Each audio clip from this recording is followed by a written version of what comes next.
ir a una cuevita de Belén para estar cerca de este misterio que hoy vamos a contemplar, que es, vamos a unir algunas reflexiones de la encarnación del Verbo, lo que tenemos aquí, la Anunciación, es un cuadrito de Fra Angelico, aparte de ser un muy buen pintor, un alma santa, y también la vamos a unir con algunas reflexiones del nacimiento.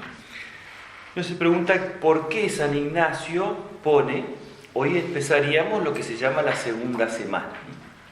¿Por qué San Ignacio empieza esta segunda semana con estas meditaciones de la primera parte de la vida del Señor?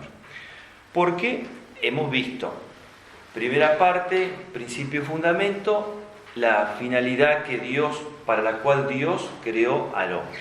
Bien. Segunda parte, cómo el hombre contesta a ese plan de Dios, que contesta con el pecado, ¿no? ¿Sí? Destruye el plan de Dios. Bueno, ahora vamos a empezar a ver cómo le contesta a Dios, ¿no? Como una especie de juego de ajedrez. Bueno, ¿cuál es el movimiento que hace Dios a partir de ese pecado? Entonces, este es el primer movimiento, ¿no? Decíamos ayer que Dios pudo haber hecho la fácil, que haríamos quizá todos, y decir, se rompió este proyecto que tenía, lo termino de romper, lo aniquilo, y vuelvo a hacer una nueva creación. Ya está, sería lo más fácil. Entonces, dice, no, yo quiero conquistar el corazón de los hombres, ¿no? Como decía por ahí una payada muy linda, la Virgen de Luján, decía, pudo ganar de rufián, es decir, como diciendo yo marco mi poder y aniquilo al ser humano, pero quiso hacer las cosas de otra manera y eligió para mamita a la Virgen de Luján, dice la payada, ¿no? Entonces, Dios hizo eso, yo le voy a jugar otra partida al hombre. Y como nuestro día hoy va a ser contemplar a Cristo y ver cómo lo seguimos, ver cómo asumió Él esta redención, empezamos por esto. Uno pensaría, bueno, el Señor está ansioso por la redención del ser humano. Bien. El Señor está ansioso por conquistar todas las almas para su Padre. Bien. ¿Qué hace? Busca a un adolescente en su casa, en el silencio, donde nadie sabe absolutamente nada de lo que pasa. Decimos, pero no tendría que ser así. Tendría que ser de otra manera si la pensamos de acuerdo a nuestros criterios. Pero Señor, no vengas de niño. Venite a los 33 años, empezá a predicar rápido, andate a Roma, y no vengas a tardar tanto tiempo en esa casita oculta, empezando toda la redención desde ahí. Bueno, eso nos va a empezar a enseñar cómo es el plan que Dios tuvo para nosotros y cómo es el plan que nosotros tenemos que hacer. Fíjense que la misma forma de obrar, evidentemente, la va a tener la Virgen. En todas las apariciones de la Virgen, en todas, salvo pequeñísimas excepciones, de mensajes tremendos para la humanidad, de mensajes que tienen que cambiar el rumbo de la humanidad, ¿qué va a hacer la Virgen? Se va a aparecer en un pueblito pequeñito, a unos pequeños, y a ellos les va a confiar ese mensaje. Esa es la locura de la pedagogía de Dios, ¿no?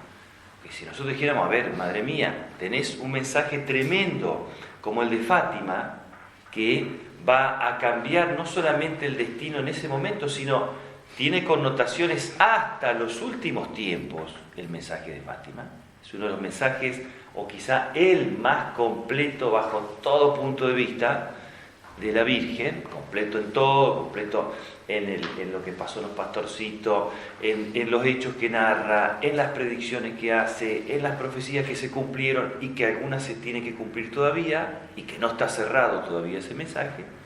Y uno dice, pero madre mía, ¿por qué te apareces en un pueblito así de Portugal a un niñito que no le creían ni los padres, pobrecito?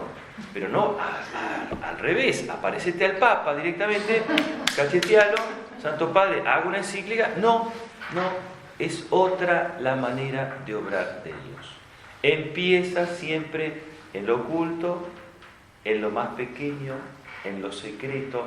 Eso ya nos está enseñando cómo obra el Señor. Pues nosotros, si hoy, como pretende San Ignacio, nuestro corazón se llena de gratitud, se llena de fervor en el servicio de Cristo, ¿cuál es la gran tentación? Salimos de acá, incendiamos Luján, incendiamos, con la predicación obviamente, y prendemos fuego a los... mirá cómo obró el Señor. Obró de otra manera. Empezó primero por casa, en el silencio, en lo cotidiano, y después si Dios te pide hacer ese incendio, bueno, hacelo. Pero ahí está, es lo que quiere San Ignacio que veamos. Cómo el Señor toma la iniciativa que no es o no sería la misma que nosotros hubiéramos elegido. Bien. Fíjense que lo que vimos en el pecado, en todos los pecados, la raíz era la desobediencia. Y es fundamental saber esto, porque esto marca como el eje de toda nuestra vida espiritual. Marca el eje de nuestra respuesta a Dios. Porque ¿para qué va a venir el Señor? ¿Para qué se va a hacer hombre? ¿Para qué se va a encarnar en el seno de María Santísima? Por encima de todos los otros fines, para cumplir la voluntad del Padre. Uno dice, no, se encarnó para que lo veamos, es cierto, para tener un Dios carnal, que lo podamos ver, es cierto. Se encarnó para tener un cuerpo y poder ofrecernos la cruz, es cierto. Se encarnó para caminar por nuestro mundo y enseñar a los apóstoles y formar su iglesia, es cierto. Pero por encima de todas esas cosas, lo hizo porque era la voluntad de su Padre. Por eso va a decir San Pablo, tomando del Antiguo Testamento, cuando viene el Dios a este mundo, dice, he aquí que vengo, Padre, para hacer tu voluntad. Ese es el fin, porque esa es la respuesta a la desobediencia del demonio, a la desobediencia de Adán y Eva, la obediencia. Primera virtud que sacamos de este gran misterio, la encarnación, el nacimiento, la obediencia.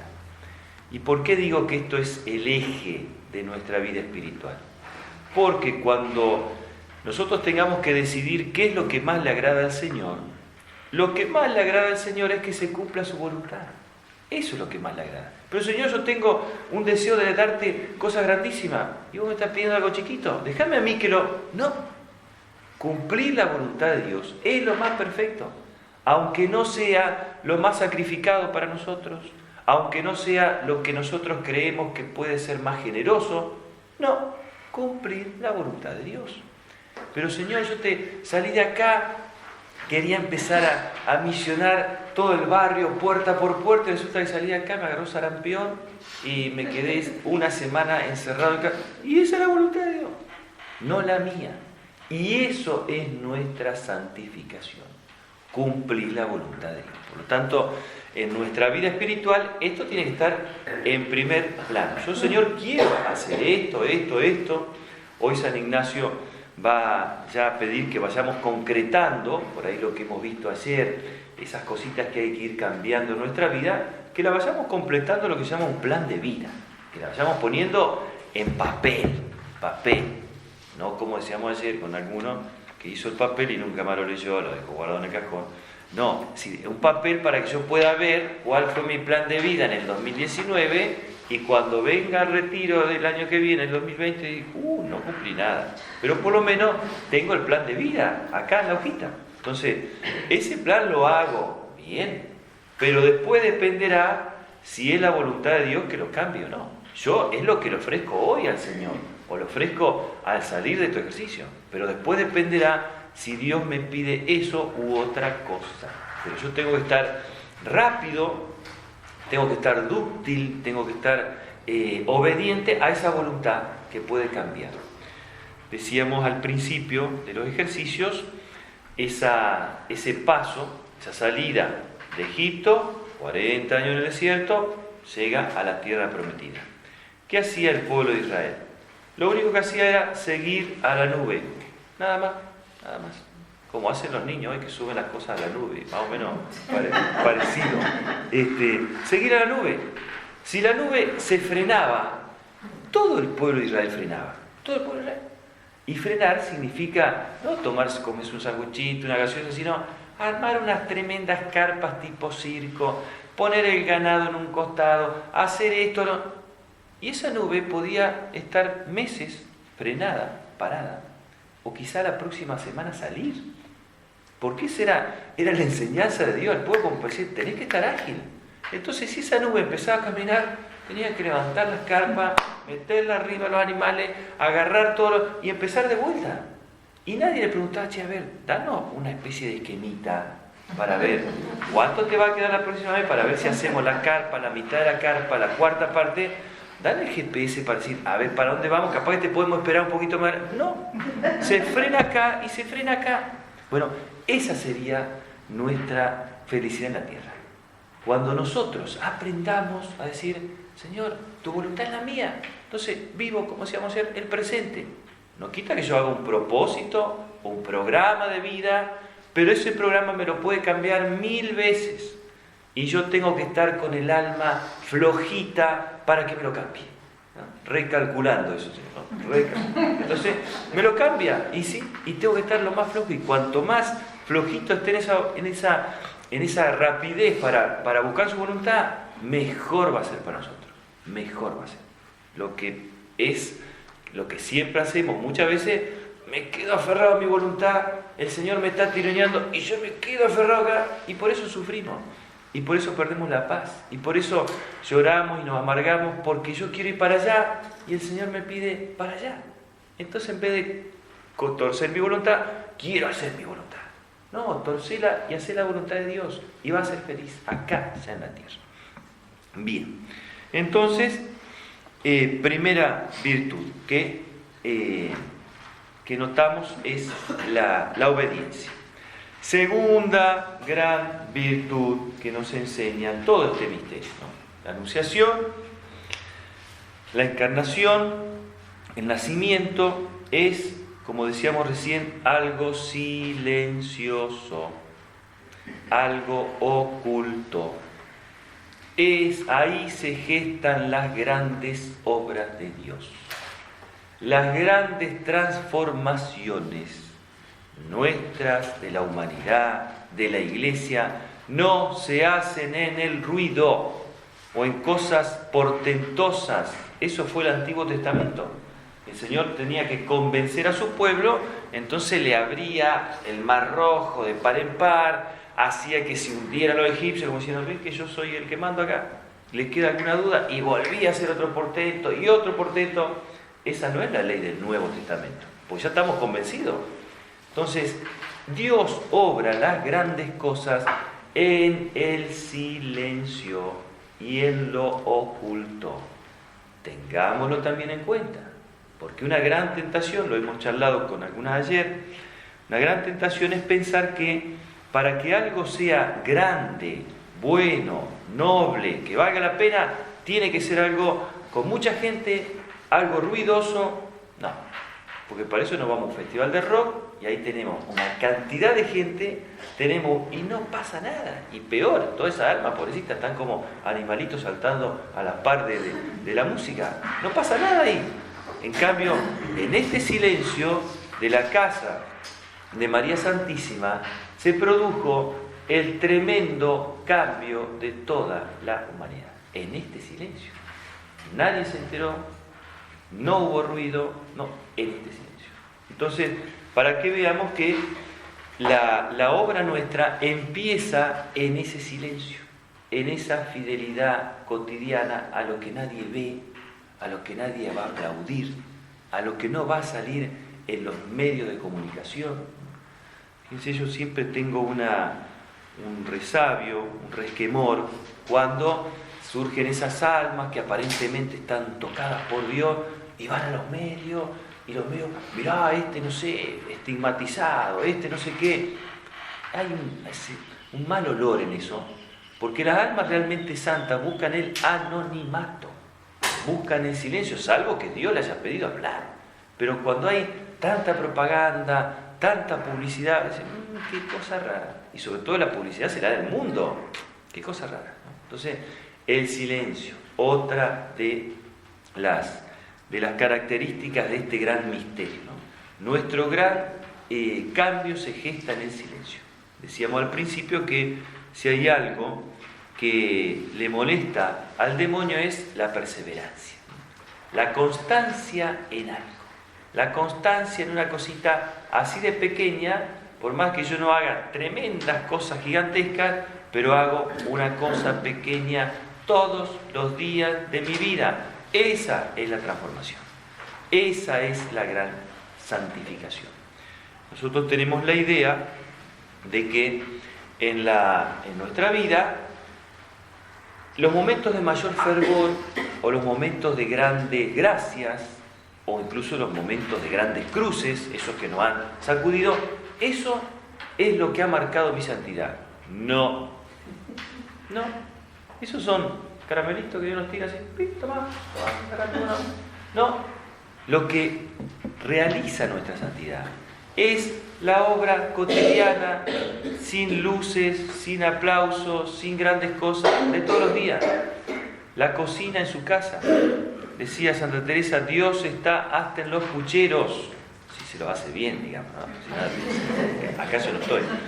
Pero ahí está nuestra santidad, porque lo otro en nuestra vida van a ser cosas extraordinarias. Fíjense la vida de María Santísima. Extraordinario, obviamente, su misión, el ángel se le aparece, la conmueve tremendamente, ella se perturba porque siente eso que decíamos al principio, un temor reverencial. Estoy frente a un misterio, su alma gigantesca, pero a la vez humilde, consciente de su pequeñez, estoy frente a un misterio, entonces se perturba por eso. Bueno, en eso después será la cruz y toda la vida de la Virgen fuera de esas cosas extraordinarias pasó bajo una igualdad exterior. A tal punto que cuando el Señor empezó a predicar, los vecinos decían, pero si este no es vecino nuestro, no jugaba a la pelota con nuestro hijo cuando era chico, no iba a la carpintería, no se dieron cuenta los vecinos que estaban alrededor de ellos, quiénes eran esta familia, no se dieron cuenta. Y ahí está, en esa fidelidad cotidiana, ahí está la santificación. Porque eso va a ser miles de oportunidades, va a ser decenas de años, en cambio esas gracias o esas cruces extraordinarias van a ir y volver. Eso es lo de menos. No pongan toda su confianza ahí, pero hace 2 años que no tengo ninguna gracia extraordinaria.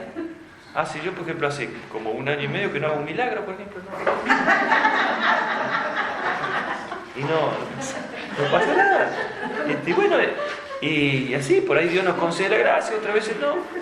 O hace 3 años que no sufro una cruz, ni así chiquita. Creo que la última cruz fue que se me encarnó una uña al dedo.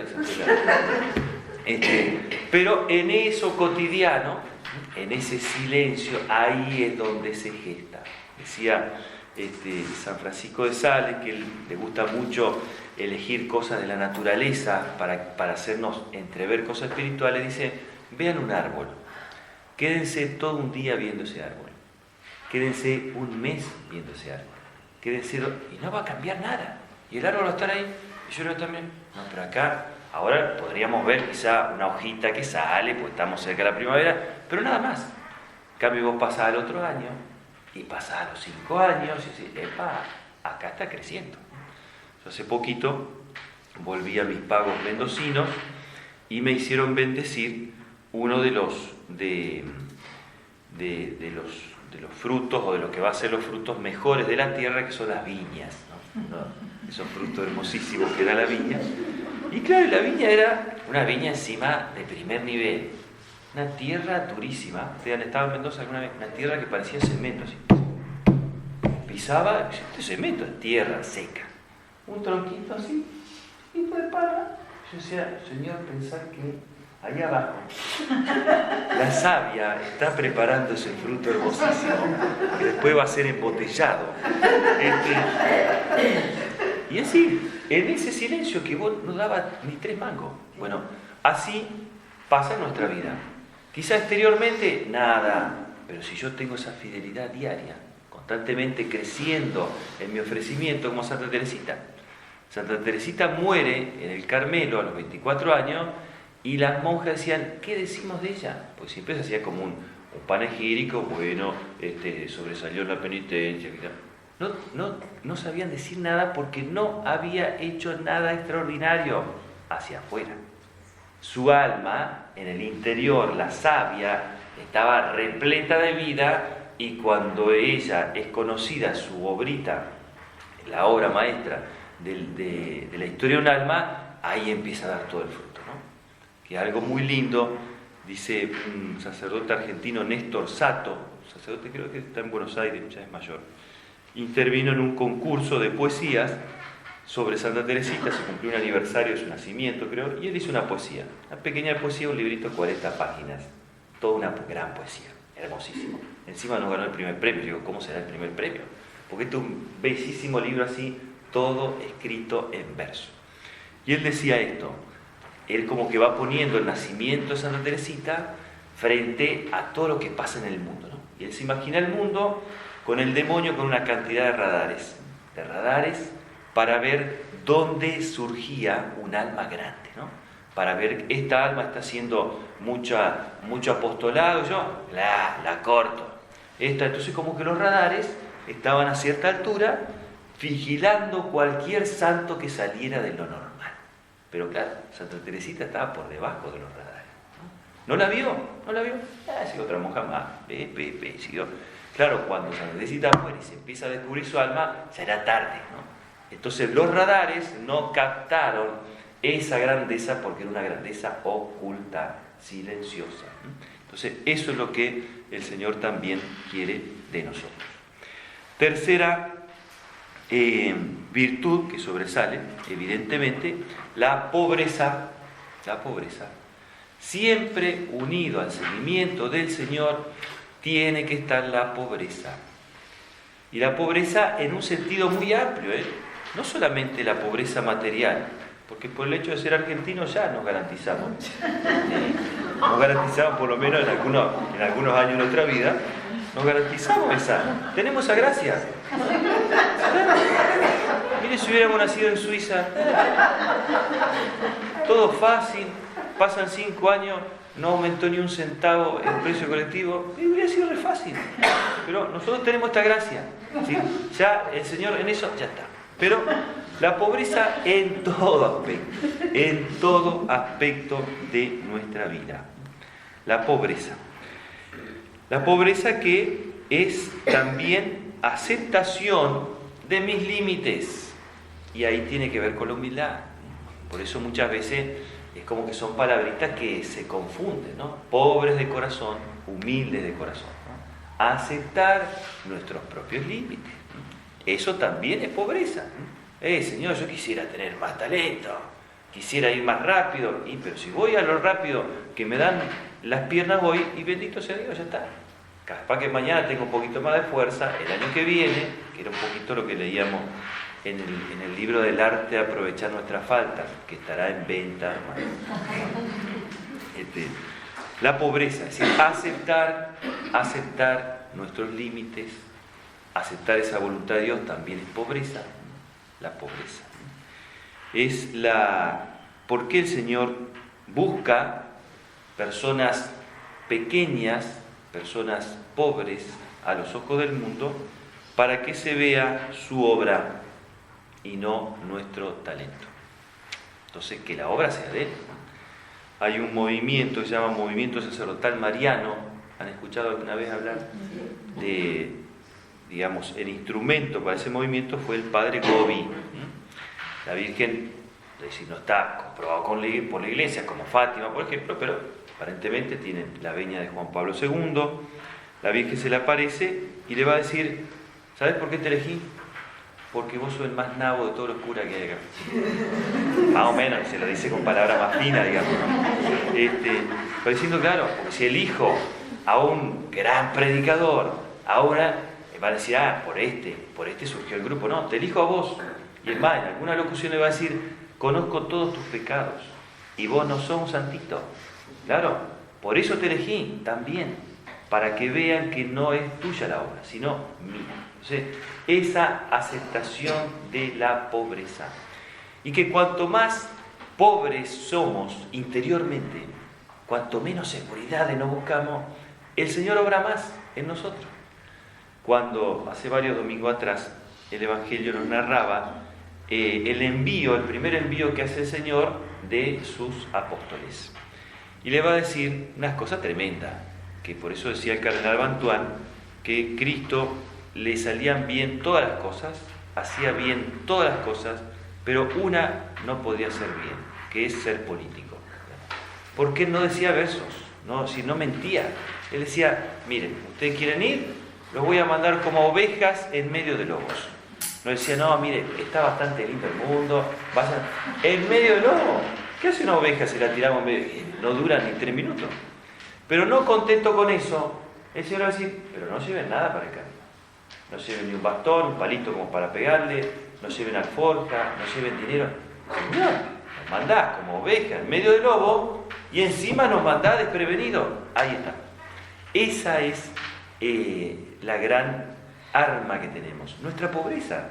Porque cuanto más desprevenidos estamos, cuanto menos nos aferramos a seguridades humanas, el Señor toma nuestra alma. Y el Señor es el que obra en nosotros. Por eso tenemos que dejarle. Si el Señor me quita esto, me va a hacer más fuerte. Y parece una locura. Cuanto menos seguridades humanas y terrenas tengo, más fuerte soy. Porque está el Señor obrando conmigo. Si no, fíjense en esa monjita de 1 metro y pico, que era una pasa de uva, que era la Madre Teresa, una fortaleza terrible, porque ella le había entregado todo lo externo, le había entregado todo lo interno, que es una pobreza tremenda. Su noche espiritual, que ayer lo hablamos con alguna, la noche del alma de la Madre Teresa fue terrible. Le entregó hasta las consolaciones más pequeñas. Se sentía una porquería. Es más, hay carta de ella que dice, no sé si Dios está actuando en la humanidad. Así. Es decir, una noche del alma, o sea, pobre total, por fuera y más por dentro. Pero esa pequeñita revolucionó el mundo. Ante esa pequeñita, creo que era Bill Clinton cuando le habló que se tuvo que sentar y pidió un vaso de agua porque le estaba dando un garrote acá al dueño del mundo, o al que en ese momento se creía dueño del mundo, ¿no? Entonces, Dios obra a través de esa pobreza. Y eso es otra ley que nos enseña estos misterios, ¿no? Estos misterios. Dios nace en una cuevita, no hay guardias, estamos hablando del tesoro más grande de la humanidad, Cristo, Dios hecho hombre. No hay guardias, no hay ejércitos, hay una adolescente que lo está cuidando, está bien, hay un San José que es un guerrero, bien, uno, en una cueva oculta, y hay un niño. Me dice, pero Señor, no quisiste, ¿por qué no viniste a los 30 años? No, un niño totalmente desprevenido, muerto de frío, al lado de los animales, ahí está, porque esa es la fuerza de Dios. Esa pobreza es la fuerza de Dios. Entonces, pobreza, fíjense que cuando los santos han hecho, los santos o las almas han hecho una gran conversión y emprenden el camino a la santidad, lo primero que dicen, yo me voy a sacar, algo me tengo que sacar, ¿no? Es como algo instintivo, que cuando ven el camino, sienten que estaban re pesados, entonces empiezan a tirar todas las cosas. Entonces, vemos esas grandes conversiones que son grandes desapegos, ¿no? Desapegos materiales. San Francisco Javier, una familia muy adinerada, San Francisco de Asís, otra familia muy adinerada de Alcurnia. Sin embargo, dejan todo porque se dan cuenta que eso es un lastre para ir rápido. Entonces, todos los apegos, como decíamos al principio, una cadena gigantesca o un pequeño violín, tengo que cortar la pobreza. Y por último, que no va a faltar en medio de esta hermosura, que hoy tiene que ser un día como cuando lo vayamos a meditar, escuchar los cantos navideños, ¿no? Ese espíritu, que no es el espíritu navideño de Coca-Cola, pero eso que nos enternece el alma, ¿no? Como que el alma tiene que entrar en esa sintonía, pero también no va a faltar la persecución, porque es parte de nuestra vida cristiana. Toma al niño y huye a Egipto, porque Herodes buscará para matarlo. Es decir, estábamos escuchando a los ángeles, fantásticos, violines, serafines por un lado, por otro, la Virgen, toma al niño y vete a Egipto. Ahí está, recién nacido y ya está la persecución. Por eso fíjense, ustedes quizás lo han visto más de una vez, hay muchos niñitos de Belén, que se han hecho con la crucecita en la mano, ¿no? Como para no olvidar que ese niño hermosísimo que nos enternece, ahí tiene ya el instrumento, ¿no? Un libro interesantísimo, un autor que estudia psicológicamente la persona de Cristo, ¿no? Para demostrar la madurez perfecta que tenía ese hombre perfecto, ¿no? Y dice, y hace ver esto, dicen, ¿no repararon en que el Señor eligió como oficio la carpintería, donde iba a estar en contacto con clavos, con martillos, con maderas, que eran los instrumentos de su pasión? Entonces, una persona tiene que ser perfectamente equilibrada, porque él obviamente sabía cuál iba a ser su pasión, para familiarizarse con los instrumentos de tortura que va a tener dentro de 30 años. Entonces, fíjense cómo el Señor siempre va a estar pegadito a la cruz. Bueno, vemos la persecución. Yo quiero ser luz en esta tierra, pero quiero que me dejen en paz. ¿No va a existir eso? No, pero yo me voy tranquilito. Mire, yo lo he comprobado y lo he tratado de hacer. No, mire, yo me voy tranquilito a una capillita. No. Yo no molesto a nadie. Yo voy a rezar tranquilo, a predicar un ignaciano acá. No. Siempre va a haber persecución. Porque esos foquitos que seamos hoy, esas redes, Mandinga ve donde hay algo bueno, donde hay algo que brota el Evangelio, que se trata de predicar el Evangelio vivo, y enseguida viene todo el ataque. Siempre va a haber persecución. Entonces, en medio de ese canto y en medio de esa alegría y de ese gozo, toma al niño y huye a Egipto, porque ya viene la persecución. No es para entristecernos, simplemente para estar prevenidos que en esta tierra no va a haber paz hasta que lleguemos al cielo.